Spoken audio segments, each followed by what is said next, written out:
Praise the Lord. मस्ती में मेरे प्रिय भाई बहनों, मेरे ब्रदर डेविड डिकोस्टा। और आज मैं पवित्र बाइबल से एक रेवलेशन चैप्टर 2 वर्स 25 से मैं एक छोटा सा संदेश में आप सबको मैं देना चाहूँगा।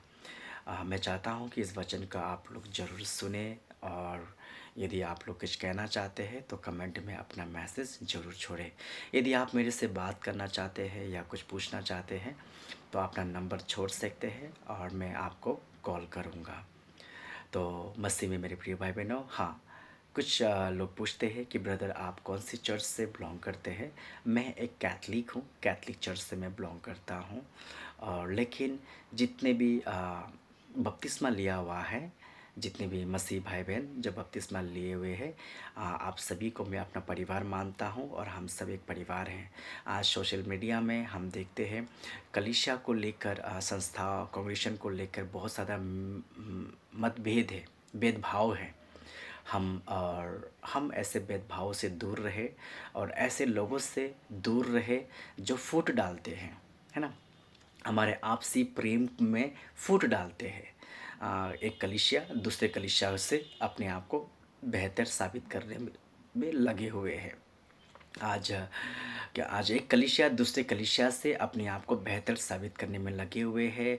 आज एक कलीसिया के धर्मगुरु दूसरे कलीसिया के धर्मगुरु से अपने आप को बेहतर साबित करने में लगे हुए हैं।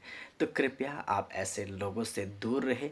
जो भी व्यक्ति या जो भी कलीसिया ये कहता है कि वो कलीसिया गलत है, हम सही है, हमारी प्रार्थना सही है, हमें ही प्रभु ने अधिकार दिया है, हमें हमारा कलीसिया ही एकमात्र प्रभु की कलीसिया है, ऐसे लोगों की से सावधान रहे, ऐसे कलीसियाओं से सावधान रहे।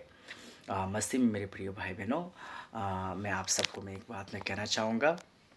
मैं ये नहीं कहता, बहुत सारे झूठी कलीसिया भी ऐसे हैं जिनमें से मैं एक आध कलीसिया का मैं यहाँ पे नाम लेना चाहूँगा। जैसा कि चाइना का कुछ कलीसिया है जिसको पूर्वी चमकती कलीसिया के नाम से हम जानते हैं, और भी बहुत सारे ऐसे कलीसिया हैं।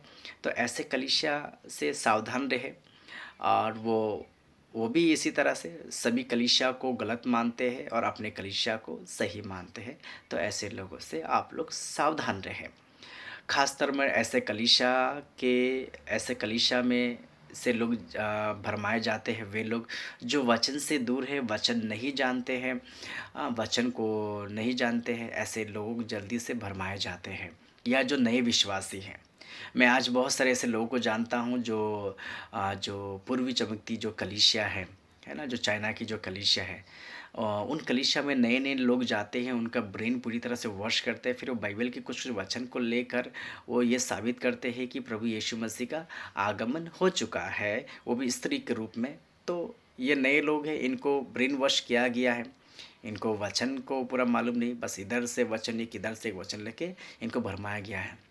तो इसलिए मैं कहता हूँ आप लोगों को वचन जानना बहुत ही ज़रूरी है। तो मसीह में मेरे प्रिय भाई बहनों, इसलिए आप लोग वचन पढ़ें।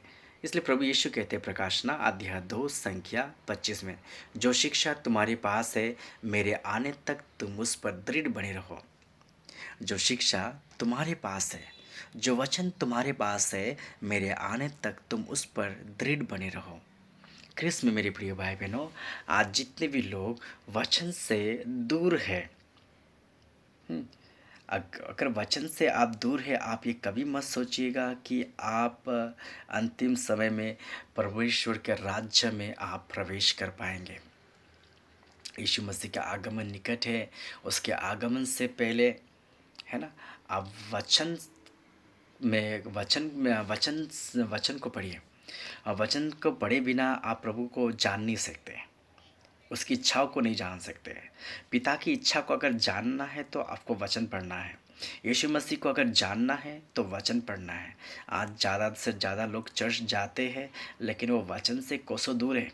आप बपतिस्मा लिया है, आप होली कम्युनियन ले रहे हैं, लेकिन अगर आपके जीवन में वचन नहीं है तो वो सब व्यर्थ है, वो सब बेकार है।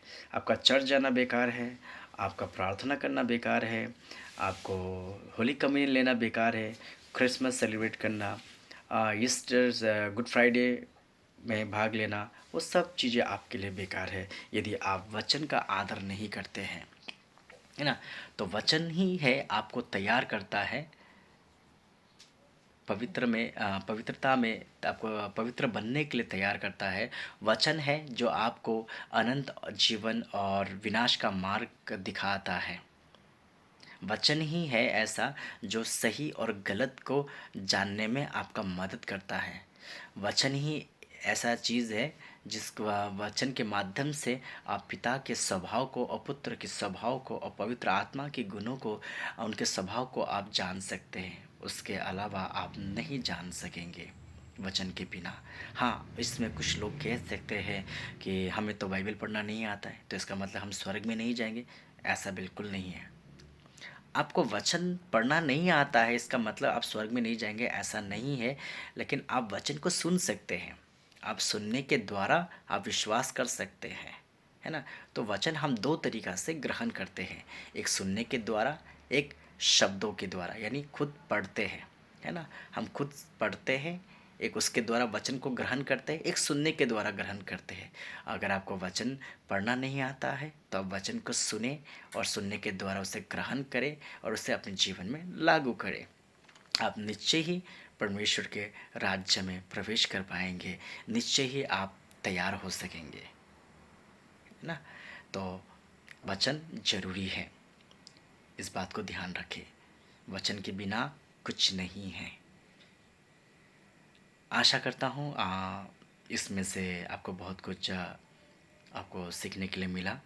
मैं कोशिश करूँगा आने वाले समय में मैं कुछ विशेष संदेश में आप लोगों के बीच में मैं रखूं। एक्चुअली मुझे ऑनलाइन प्रार्थना मुझे इतना फीलिंग नहीं आता जितना मुझे ऑफलाइन में आता है। मैं आना तो नहीं चाहता था यूट्यूब में, और मुझे पसंद भी नहीं है, मैं लोकप्रिय नहीं होना चाहता हूँ।